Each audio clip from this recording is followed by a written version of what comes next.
আসসালামু আলাইকুম। মুই আজকে আমাকে সামনে লই আইছি একটা কথা। এখন মুই দেখবেন রান্না কত্থানি বিরিয়ানি।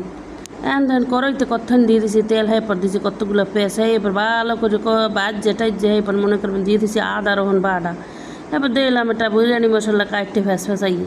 হ্যাঁ এরপর দিলাম কত্থানি মনে করবেন ধনিয়ার গুঁড়ি, জিরের গুঁড়ি, মরিচের গুঁড়ি। হ্যাঁ এবার ভালো করে লাজি সাইডে হেপর দিলাম কটা এলাইচার, কটা লং, হেপর দিলাম কত্থানি ত্রক দিই। এখন হয়ে ভালো করে কষানোর পরে আবার দিলাম কত্থানি লবণ, এখন দিয়ে দিলাম কত্থানি মুরগির গোস্ত, এরপর দিম কটা কাঁচা মরিচ। হয়ে কষানো হয়ে যাওয়ার পরে মুই আবার একটা কড়াইতে মনে করবেন কত্থানি পেঁয়াজের তেল দিয়ে এবার মনে করেন ভালো করে বাজছে তাহার দিম কটা পোলাও চাল।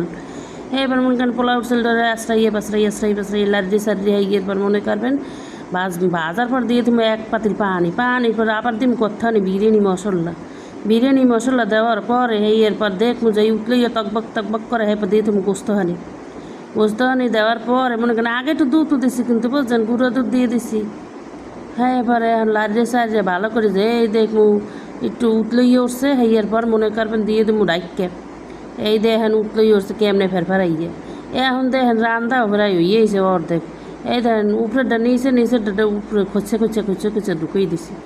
এখন দেখেন ফাইনাল হয়ে গেছে এককালে খিচুড়ির মতো বিরিয়ানি।